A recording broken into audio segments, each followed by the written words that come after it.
guys, welcome back to the channel. Quick little YouTube video.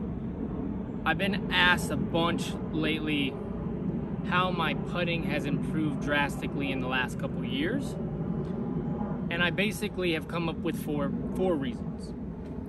I'm gonna try to get these out and get through them as fast as I can. Number one, first thing is, your mental belief of yourself has to match what you're trying to accomplish. So, number one thing, I got rid of the negative talk. I got rid of it.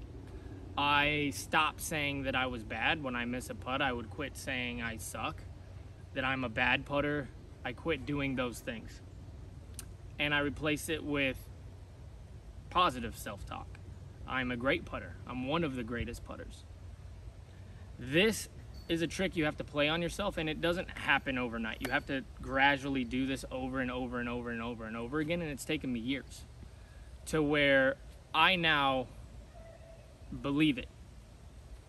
Now, you have to match your belief system with what is reality, of course. And I was able to do that by looking at the broad picture and being able to say, like, no, I am a great putter, given the fact that I'm on the pro tour and I've been playing for so long. Of course, I have to be a great putter in order to have success. Now, do I match up against the greatest putters on tour? At that time, no. But I believed that with a lot of work, that would match. So I got rid of the negative talk, started calling myself a great putter. Then I went through some form changes. Now, these are the important things that I was able to do to match my belief system, as far as me telling myself that, hey, no, I'm going to be one of the greatest putters ever. And now I am one of the greatest putters ever. The first thing is, I got rid of everything that I believed putting to be. I got rid of all the information that I had other great putters tell me, and I tried to build this by myself, something that matched me perfectly. And it goes like this, the other three things. So first one, positive self-talk, believing you're great. Next thing is, there's a starting point. So number two, important, there's a starting point and there's a release point. Those two have to be perfect every time in order for it to work. The most important part of the putt, I believe, is the very end. Where is the disc coming out? And how accurate are you to hitting that same spot every single time? Now, how I learned that is by building a putt from scratch. And what I mean from scratch is this. I wanted to know exactly where my disc was coming out at the very end, the release point. If you don't have control over where it's coming out at the very end, you have no control over your putt. This looks like a silly drill, but this is literally how I built this putt. So watch this clip.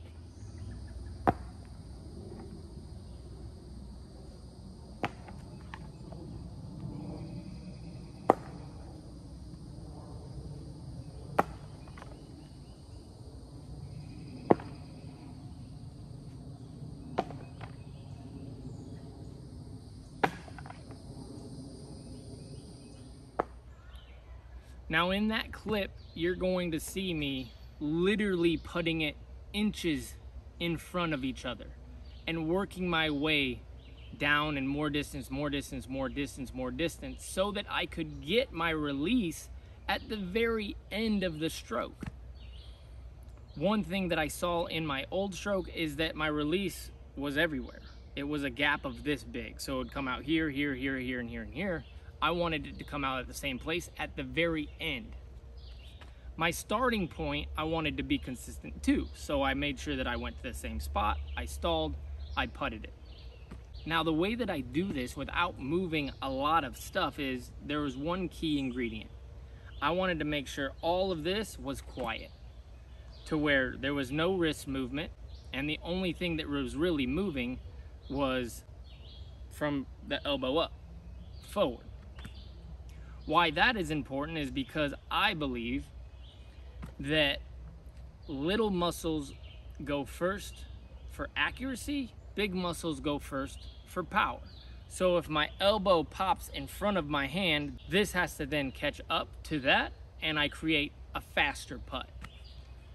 So one thing that I told myself to do, and I've gotten pushback on this, which I don't care because I'm making a lot of putts, is I try to start the stroke from the very end of my hand.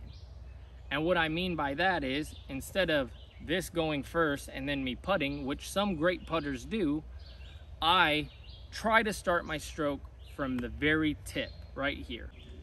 What that's allowed me to do is, instead of blocking myself here and then having to close the wrist and reopen to put spin on, I then point my 2 fingers behind me and make sure that the stroke starts from the back. As I come to you, I create a natural circle. See this? A natural circle. Now if this goes, this has to collapse, and then I have the classic spin putt. That's the number 3 thing. Get rid of the wrist movement, start the stroke from the back.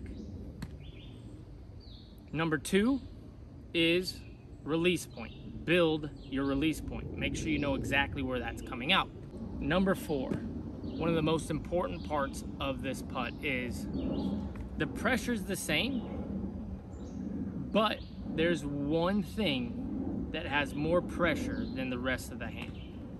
And that has to be the thumb. The thumb has to push down a little bit on the rest of the pressure of that fingers and everything that's gripping it from underneath. Which means once that thumb comes off the putter, that's where it goes. So because it's coming on top of the disc, where I open that thumb, that's where the disc has to go.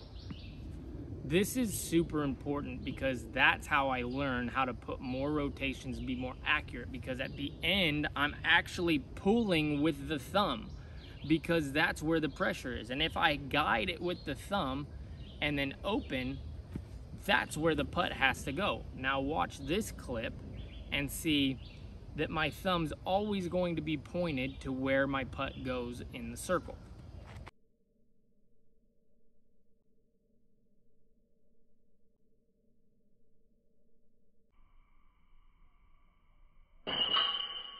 As you can see, it's pointed directly at the basket. Now there's a certain drill. This is the last point of this video. There's a certain drill that I did, and I teach it like this. Imagine putting your thumb on a quarter on a table and sliding it and trying to get it to accurately, let's say, land at the end of the table and lean. In order to be accurate with that, you have to push and then open at the right time. As you do that, you have touch, you push, you push, you let go of the quarter, it slides. I think of the putter as a big quarter, let's say, to where I'm pulling, and then right at the end of my stroke, I'm going whoop and opening the hand, opening the thumb, and pushing the disc forward. I'm not wristing it. Why this is important is now I have the exact spot of where that putt is going.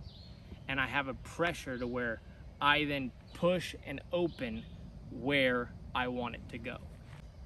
Now, a lot of this stuff is taught on my Power Disc Golf Academy, which I will leave the link in the description. You can go get these lessons, drills, different things for you to go watch this. Now, this has taken years of doing. It's taken me 2.5 years to become one of the best putters in the world. In fact, the statistics say that I am the best putter inside the circle right now on the whole tour. My range has gotten better over the last 2.5 years. It's gone from being really good from 25 feet, really good to 30 feet, really good to 40 feet now. The reason that it's taken so much time is because that first drill, inching your way out slowly to know your putt perfectly, is the way that I'm developing this. So I have no doubt in my mind that in a couple years, I'll not only be one of the best putters, if not the best putter in the circle, I'll be one of the best, if not the best putter from Circle 2. Because I believe in this system, I believe in what I've created here, and it's working. So Remember to like and subscribe, and I will see you guys down the fairway.